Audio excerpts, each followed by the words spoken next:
It is great to be here. Thank you for allowing me to be here early this morning. Did somebody get a chance to recognize all the state legislators that are here? We already done that? Well, I will, because I'm going to ask them to vote on the budget in not too long. So I know they're really important to you, but they're way, way more important to me. So I'll start with our Lieutenant Governor, Randy McNally, who is with us. And yet yesterday was his birthday. So we're going to celebrate that. We have Speaker Pro Tem of the Senate, Jim Tracy, with us. We have Senator Farrell Hale with us. We have Senator Bill Ketron I saw somewhere. Senator Ketron is right there. Thank you for joining us.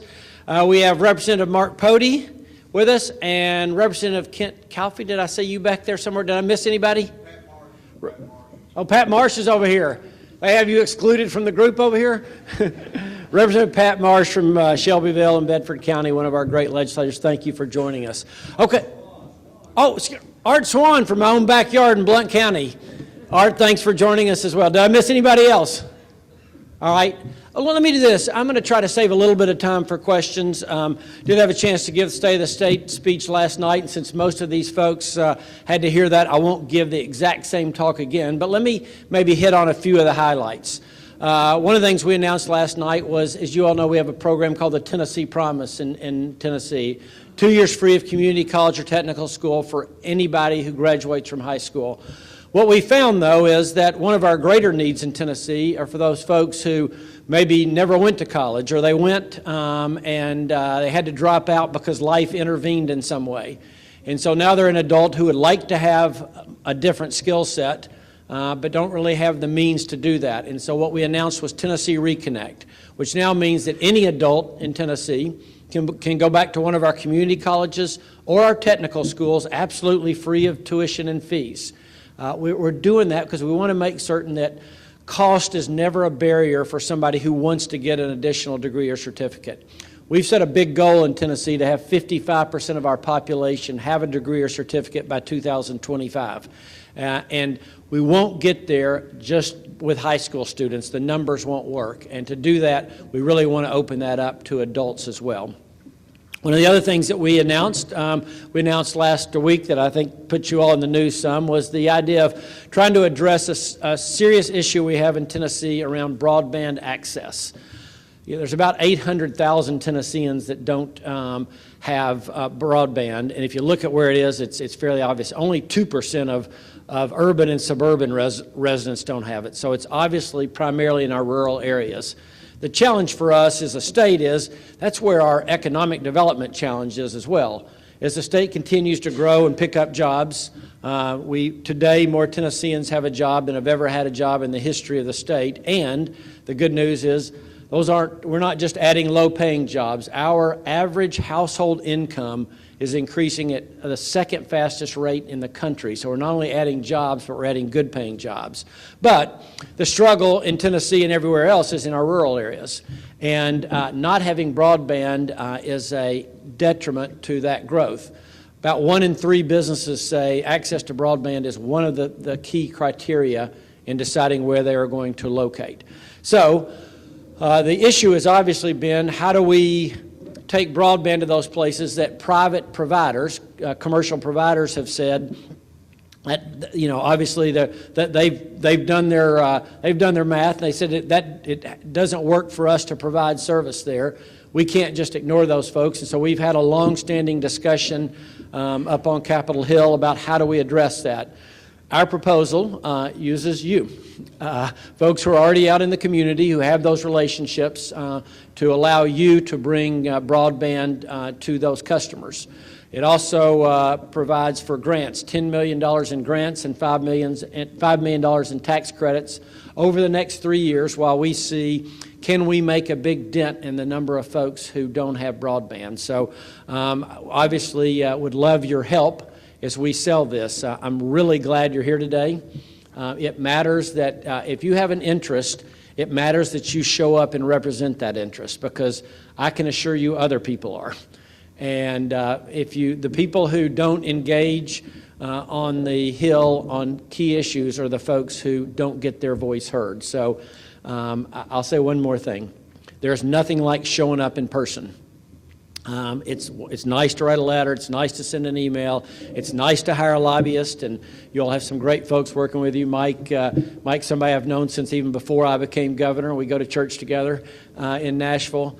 It is wonderful to have folks who represent you, but there is nobody like you to represent you. So I'm really glad you're here doing that. The third thing that I talked a lot about last night was the state's budget situation. We're in the enviable position of actually being the state with the lowest tax as a percentage of income in the country. We have the lowest debt in the country. We have funded K-12 education to the tune of an additional $1.3 billion. We've taken our rainy day fund from $270 million to $800 million. This, for 2 years in a row, this will be the second year in a row that, and by the way, last year being the first and the only time in Tennessee's recorded history that we did not take on any new debt, and this will be the second year in our recorded history we will do that. But even with all that, we have created a surplus. And I tell people a surplus is a good thing. There are 25 of the 50 states that ended up below their projections last year. We don't want to be there. We want to be where we are. The surplus has allowed us the opportunity to think through where do we want to invest. And we've said we want to invest in several things. Number one, we want to invest in tax cuts. We're going to propose to cut over $200 million in taxes this year, both business and grocery taxes, things that we think will encourage even more jobs to come to Tennessee. We're going to invest that in K-12 education, about $200 million again, because we think it's so important. We have traditionally been behind the curve in Tennessee in terms of underinvesting in education. We want to change that. We're going to invest that in TennCare. Some of that is not our choice. Rising health care costs and increasing pharmacy costs will mean an additional $140 million there. We're going to put money into our employee salaries and health insurance costs, just like yours. Those continue to go up.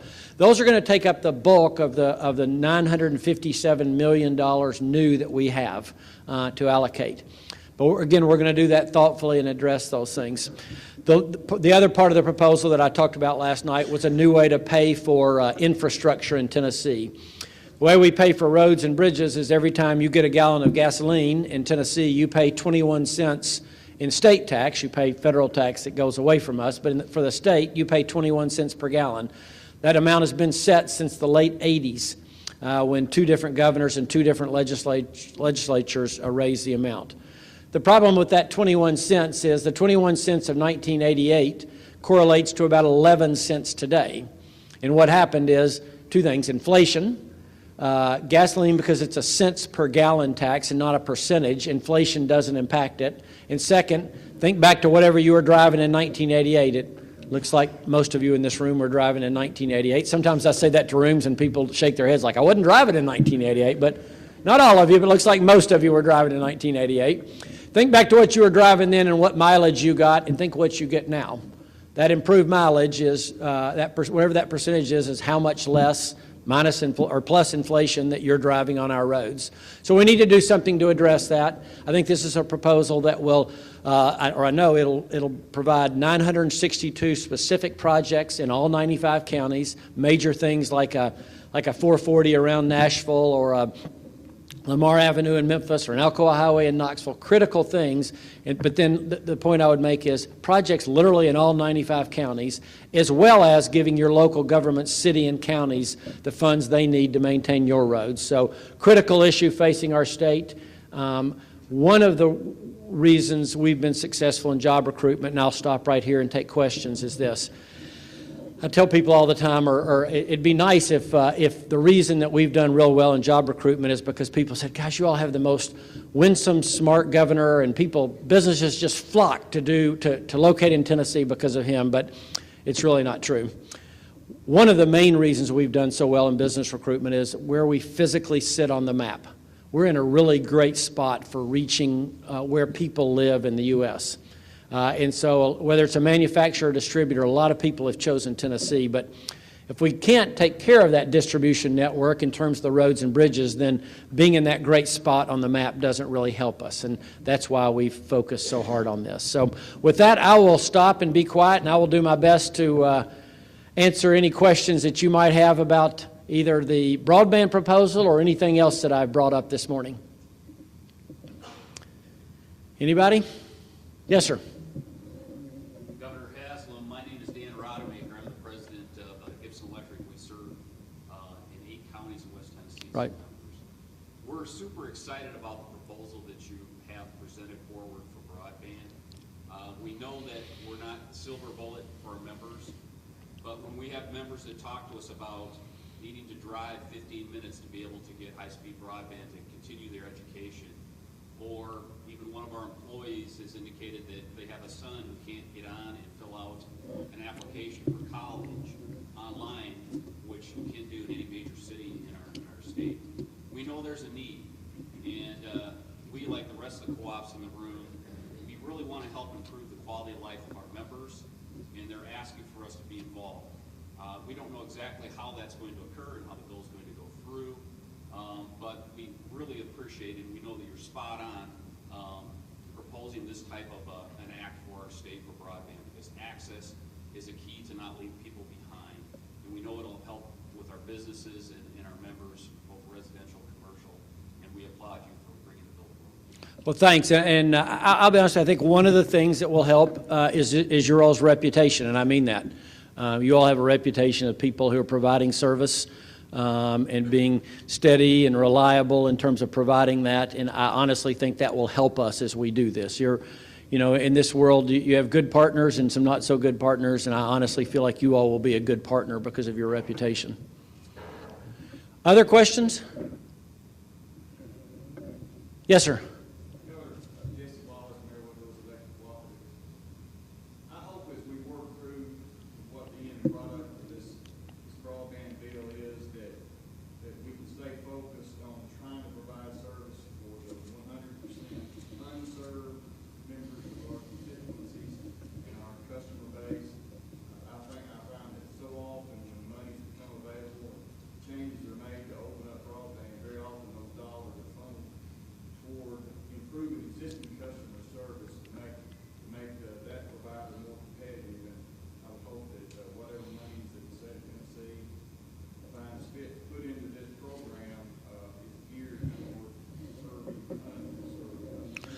And I'm going to say something. I have Stephen Smith, who runs our policy office and kind of been in the middle of this effort, to correct me if I'm wrong, but the grants and tax credits that we have will be targeted toward those unserved areas. And we get it. We don't feel like we need to subsidize places where the service is already available. Other questions? Yes, sir.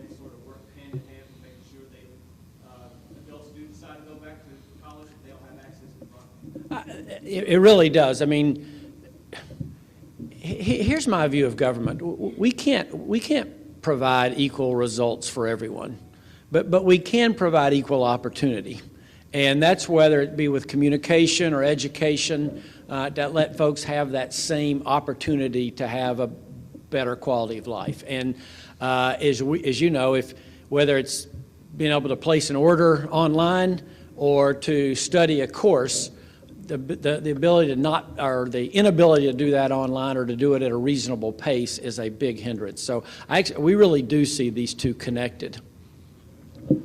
Maybe one more, and then I'll let you all get back to regularly scheduled business. Anybody else?